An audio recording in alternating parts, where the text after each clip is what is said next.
नमस्कार दोस्तों, मैं रूबी जैन बेंगलोर से और आज फिर से आप सबके समक्ष उपस्थित हुई हूँ अपनी नई कहानी लेकर के, प्रेम कहानी लेकर के।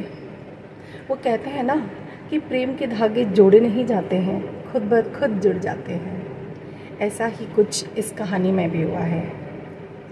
कहानी का नाम है पहली मुलाकात। अंत तक सुनिएगा। मुझे उम्मीद है मैं आपको निराश नहीं करूँगी। तो शुरू करते हैं। दरवाज़ा खुलते ही सूरज की किरणें उसके चेहरे पर पड़ी।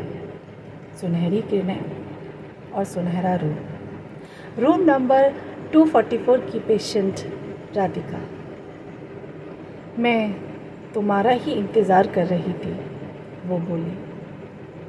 दरवाज़ा खुलने से पहले ही कैसे पता चल गया कि मैं हूँ? गहरी भारी प्यार दुलार में छनकती आवाज़, जिसे सुनकर उसका चेहरा सूरज की किरणों से भी ज़्यादा चमक उठा। बस पता चल गया, राधिका ने मुस्कुराते हुए कहा। बहुत कुछ कहने की चाहत बस इतने में सिमट गई। ये थे डॉक्टर पार्थ मित्रा। मैं अपने पेशेंट के साथ लंच डेट नहीं कर सकता, तो तुम्हारे साथ लंच करने के लिए सारे काम निपटाए हैं। And now I am reporting you. आवाज़ में एक शरारत थी। दोनों ही खिलखिलाकर हंस पड़े। मोहब्बत छोड़ो, हॉस्पिटल में तो दोस्ती भी बमुश्किल होती है, पर चमत्कार हर जगह होते हैं। या यूँ कहे कि Cupid can strike anywhere. Doctor Parth अगर डॉक्टर न होते तो फेमस मॉडल ज़रूर होते। 5 फीट 10 इंच लंबा कद, एथलीट जैसी गठन उन्हें भीड़ में भी अलग थलग खड़ा करती थी। एक अलग ही आकर्षण, आत्मविश्वास और हर एक के प्रति उनका सम्मान उन्हें एक चुंबकीय व्यक्तित्व बनाता था। चश्मे के पीछे से भी गहरी भूरी आँखें दिल को भेद जाने का मादा रखती थी। लोगों की मदद करने का जज्बा उन्हें मेडिकल के क्षेत्र में लाया, और यही जुनून इतने कम वक्त में इतने सफल सर्जन होने का राज था। अपना क्लिनिक और शहर के बड़े बड़े हॉस्पिटल में कंसल्टेंट होने की वजह से ज़िंदगी इतनी मसरूफ़ थी कि किसी के लिए खास जगह ही नहीं थी। और रूम नंबर 244 की पेशेंट राधिका, एक उभरती हुई एंटरप्रेन्योर जो कला और कलाकारों को दुनिया के सामने लाने का जुनून रखती थी। मिस राधिका शर्मा, आकर्षक व्यक्तित्व, गेरुआ रंग और हर समय कुछ बिखरे से बाल। हरी झील सी उसकी आंखों में लोग अक्सर शांत समंदर देखते, लेकिन राधिका की सोच और जहन तूफान से लबरेज था। समाज के गलत रवैये पर खुलकर बात करना उसके व्यक्तित्व का हिस्सा था। वो खूबसूरत से ज़्यादा निडर और बहादुर कहलाना पसंद करती थी। तो आज हम क्या खाने वाले हैं? राधिका ने पूछा। जो तुम कहो, मैंने ड्राइवर से कहा है, जो कहोगी वो ले आएगा। प्राइवेट रूम में रखे सोफे पर बैठते हुए पार्थ ने जवाब दिया। क्या बात है डॉक, मुझे तो लगा हॉस्पिटल का बोरिंग खाना ही खिलाओगे। Not bad. ये कहते हुए राधिका शरारत से मुस्कुरा दी। मिस राधिका, इतने दिनों में तुम इतना तो जान गई हो कि मेरी चॉइस अच्छी है। ये कहते हुए पार्थ ने राधिका की ओर हाथ बढ़ाया, जो हॉस्पिटल के बेड से उतरने की कोशिश में थी। पार्थ आज के इस लंच को राधिका के लिए यादगार बनाना चाहता था। उसका हाथ थामकर खिड़की के पास रखे सोफे पर आराम से बिठा दिया। पीठ टिकाने को कुछ और कुशन रखते हुए उसका बड़े ध्यान से राधिका के कंधों को छूकर आगे करना राधिका के लिए जैसे ठंडे पानी की फुहार सा था। उसे आराम से बिठाते हुए पार्थ ने उसके सामने फूलों का एक गुच्छा पेश किया, जिसे महसूस करते ही राधिका के चेहरे पर ढेरों रंगों की छटा समेटे मुस्कान खेल गई। तकरीबन 1 साल पहले राधिका और डॉक्टर पार्थ एक दूसरे के संपर्क में आए। हम उम्र होने के नाते इलाज के दौरान दोस्ती होने लगी। पहले पहल इस दोस्ती को राधिका ने काम और इलाज का हिस्सा समझ सहानुभूति का जामा पहनाया। लेकिन कहते हैं ना, इश्क और मुश्क छुपाए नहीं छुपते। हॉस्पिटल में इलाज के दौरान कई दिनों तक रहना और वहाँ अक्सर आने जाने से मुलाकात बढ़ती गई। धीरे धीरे पार्थ के निश्चल स्वभाव और एक अच्छे दोस्त की सारी खूबियों से राधिका वाकिफ हो गई। उसने पार्थ की दोस्ती कबूल की थी, जो कि अब दोस्ती से मुड़कर एक अलग सफ़र पर चलने लगी। इस मोड़ और नए सफ़र का एहसास राधिका और पार्थ दोनों को था, किंतु जाने क्या था जो दोनों को रोके हुए था। फूलों की मीठी सी खुशबू को महसूस करते हुए राधिका ने कहा, थैंक यू डॉग, लेकिन इसकी ज़रूरत नहीं थी।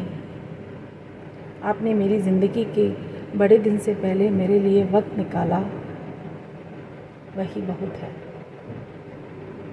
मुझे रंग पसंद है राधिका, इसीलिए लाया हूँ तुम्हारे लिए। पार्थ के इस जवाब से राधिका के भीतर कुछ नम सा हो गया। फ़ोन पर राधिका के पसंद के खाने का ऑर्डर कर देने के बाद पार्थ राधिका के सामने बैठ गया। तो मिस राधिका, शुरू करें वो डिस्कशन जो उस दिन हमने अधूरा छोड़ा था। आप रहने दे डॉक्टर पार्थ, डिस्कशन नहीं होता वो, मैं बोलती हूँ और आप करते हैं। हंसते हुए शिकायती लहजे में राधिका ने कहा। पार्थ जोर से हंसा और हंसते हुए बोला, ऐसी बात है, चलो आज मैं सब कह दूँगा। राधिका भी हंसी में शामिल हो गई और हंसते हुए सवाल किया, बताइए आपका पसंदीदा रंग कौन सा है? सफ़ेद। ये कहते हुए पार्थ के चेहरे पर हंसी थी, जैसे वो जानते हो कि राधिका का पसंदीदा रंग भी वही है। सच, मेरा भी। और पसंदीदा खाना? कुछ भी, माँ के हाथ का। मुझे दूध की मिठाइयाँ बहुत पसंद हैं। पार्थ की नज़र राधिका के चेहरे पर टिकी थी। खिड़की से छनती धूप और बालों में हवा की अटखेली। पार्थ चाहकर भी राधिका से नज़र नहीं हटा पा रहा था। माँ के हाथ का, सो क्यूट। लेकिन इससे पहले कि राधिका कुछ कहती, पार्थ ने उसकी बात काट दी। लेकिन तुम्हें दूध पसंद नहीं है ना? कमरे में फिर एक बार दोनों की हंसी की खिलखिलाहट थी। आज की दोपहर किसी खुशनुमा शाम सी थी। हंसते हुए पार्थ ने राधिका को देखा और कहा, अब मेरी बारी। तुम मुझे अपनी हॉबीज़ बताओ। मेरी? मुझे पेंटिंग पसंद है, लिखना पसंद है, घूमना, मूवी देखना, दोस्तों से ढेर सारी बातें करना और हर वो चीज़ जो अच्छी और खुशनुमा है। And I am missing all this. ये कहते हुए राधिका कहीं खो गई। कमरे में खामोशी थी, एक भारी सी खामोशी। राधिका, मैं तुमसे सिर्फ ये कहना चाहता हूँ कि कल से कुछ भी नहीं बदलेगा। मैं तुम्हारे साथ हूँ और आगे भी रहूँगा। ये कहते हुए पार्थ ने कमरे की खामोशी तोड़ी। राधिका, इस तरह के हालात से लड़ने के लिए बहुत हिम्मत चाहिए जो तुमने दिखाई। ईश्वर ने भी तुम्हारी हिम्मत को सलाम किया और तुम्हारी आँखों के लिए डोनर भी मिल गया।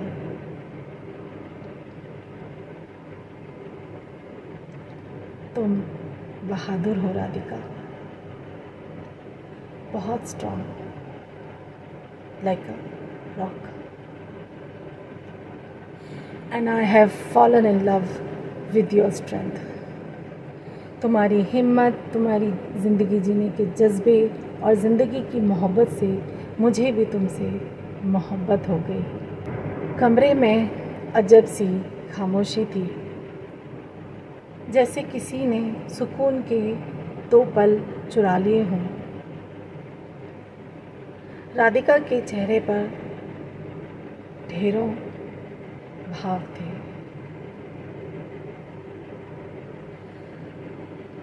कल जब तुम्हारी आंखें खुलेंगी तब तुम सबसे पहले किसे देखना चाहोगी? पार्थ ने पूछा। राधिका, मैंने कुछ पूछा।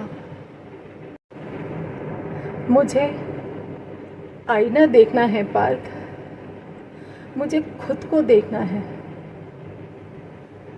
एसिड अटैक के बाद कल मेरी खुद से पहली मुलाकात होगी। एक बार फिर से कमरे में खामोशी थी। 2 दिलों की धड़कनें एक ही गति से चल रही थीं। एक रिश्ते के डोर में बंधे 2 दिल, रिश्ता दर्द का, उम्मीद का और प्यार का। राधिका ने अपने हाथों में एक और हाथ महसूस किया और 2 हाथों की उंगलियों ने एक दूसरे में उलझकर उलझन को सुलझा दिया। खुद से पहली मुलाकात को तैयार राधिका कुछ और मजबूत हो गई। धन्यवाद दोस्तों, अंत तक मुझ तक जुड़े रहने के लिए, कहानी सुनने के लिए।